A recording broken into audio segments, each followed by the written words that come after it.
स्वामी समर्थ मित्रांनो, आपल्या स्वामी सेवा या चॅनलवरती तुमचे मनापासून स्वागत आहे। मित्रांनो, काल आपला 21वा अध्याय पूर्ण झाला आणि कसल्याही प्रकारचा वेळ न वाया घालवता आपण चालू करत आहोत आपला 22वा अध्याय। वांस म्हैस दुभती झाली। वांस म्हैस दुभती झाली या अध्यायाविषयी थोडीशी चर्चा मी याआधी सुद्धा केलेली होती मित्रांनो माझ्या एका व्हिडिओमध्ये, पण आज त्या अध्यायामध्ये एक्झॅक्ट काय आहे हे आपल्याला वाचून समजणार आहे। चल, श्री गणेशाय नमः। नामधारक सिद्ध योग्यांना म्हणाले, महाराज, तुमच्या मुखातून गुरुचरित्र ऐकायला मिळणे हे माझे भाग्य आहे। तुम्ही मला भेटल्यामुळे मी धन्य झालो आहे। तुमच्या कृपाप्रसादाने मला परमार्थ विषयी रुची निर्माण झालेली आहे। तुम्ही मला श्री गुरु नृसिंह सरस्वती स्वामी महाराज गाणगापुरात आल्याचे सांगितले। आता कृपा करून तेथील वृत्तांत सांगा। ते जे नामधारक होते ते सिद्ध योग्यांना म्हणाले की तुमच्या मुखातून मला गुरूंच्या चरित्राविषयी ऐकायला मिळतं हे माझं भाग्यच आहे। मग आता तुम्ही मला इथपर्यंतच सांगितलं की नृसिंह सरस्वती महाराज गाणगापुरात आले, तिथून पुढे काय झाले हे सुद्धा तुम्ही मला सांगा। तेव्हा त्यांनी पुढील कथा सांगण्यास सुरुवात केली। म्हणाले, गाणगापूर येथे भीमा व अमरजा यांचा संगम आहे। भीमा नदी आणि अमरजा नदी या दोन नद्यांचा संगम गाणगापूर येथे आहे। हे स्थान अतिशय पवित्र असून तिथे 8 तीर्थे आहेत। श्री गुरु तिथे गुप्त रूपाने राहिले होते। ते संगमावरील रानात वास्तव्य करायचे आणि मध्यान्ह समयी भिक्षेसाठी गाणगापुरात यायचे। त्यावेळी तिथे ब्राह्मणांची 101 घरे होती। तेव्हा सर्व ब्राह्मण सुख वस्तू होते। तिथे एक दरिद्री ब्राह्मण आपल्या पत्नीसह राहत होते। त्यांच्याकडे एक वृद्ध आणि वांस म्हैस होती। तिचा उपयोग नदीच्या काठी मळ्यात माती वाहून नेण्यासाठी केला जात असे। त्याबद्दल त्यांना भाडे दिले जाई। श्री गुरु याच ब्राह्मणाकडे नित्यप्रेमाने भिक्षेसाठी जात असत।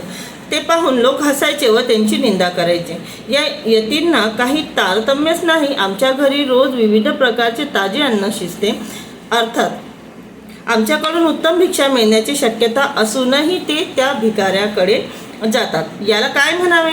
ते ब्राह्मण गरीब असले तरी सात्विक वृत्तीचे होते आणि भाविक होते। म्हणूनच भक्तवत्सल श्री गुरु त्यांच्याकडे भिक्षेसाठी जात असत। त्या ब्राह्मणांचे पुण्य खूप थोर होते, म्हणूनच श्री गुरूंची पावले त्यांच्या घराकडे लागत होते।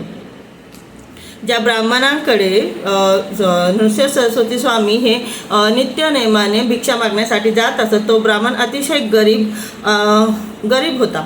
पण हे सगळं त्यांचे जे आजूबाजूला जे इतर ब्राह्मण राहत होते ते दररोज बघायचे की आणि त्यांना एकच गोष्ट वाटायची की या यतींना, या ब्राह्मणांना त्यांच्याकडे काय असं मिळत असेल, या उलट आमच्या घरी का नाही आहेत? आमच्या घरी तर दररोज विविध प्रकारचे पक्वान बनतात, आमच्याकडे यांना उत्तम भिक्षा मिळेल, पण यांना तिथे काय दिसतं, यांना हेच आम्हाला समजत नाही आणि हे का तिथे जातात भिक्षा मागण्यासाठी? तर याच्या मागचं कारण हे होतं मित्रांनो, ज्या ब्राह्मणांकडे श्री गुरु भिक्षा मागायला दररोज जायचे ते ब्राह्मण अतिशय सात्विक, साधे, भोळे आणि पुण्यकर्म केलेले होते। यामुळे गुरूंचे, स्वामींचे पाऊल त्यांच्या घराकडेच वळायचे, ते इतर कोणाकडेही भिक्षा मागण्यासाठी जात नसत। वैशाखातील एके दिवशी श्री गुरु नेहमीप्रमाणे त्यांच्या घरी गेले होते। तीव्र उन्हातून आलेल्या त्या यतीश्वरांना त्यांच्या पत्नीने नमस्कार केला।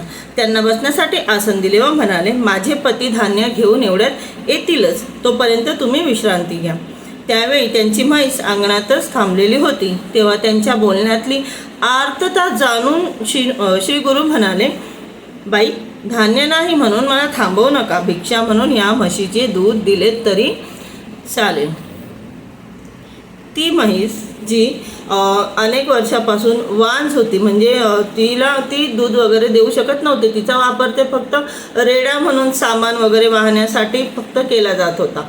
आणि गुरूंना, स्वामींना, नृसिंह सरस्वती स्वामींना ती म्हैस त्यांच्या दारात दिसली। खरं तर त्यांना सगळं माहिती होतं, कारण की ते साक्षात देव होते। त्यांना आधीच माहिती होतं की, परंतु त्यांना तिथे त्या ब्राह्मणांच्या इथे त्यांना तो चमत्कार करायचा होता. त्यांनी फक्त ते निमित्त मात्र की मी भिक्षा मागायला आलो या कारणाने त्यांनी त्या म्हशीच्या दुधाची मागणी केली की मला धान्यासाठी थांबवू नका. मला दरवाजात तुमच्या दारात तुम्ही म्हैस बांधली तरी मी धान्यासाठी का थांबू, तुम्ही मला तिचं दूध काढून सुद्धा देऊ शकता.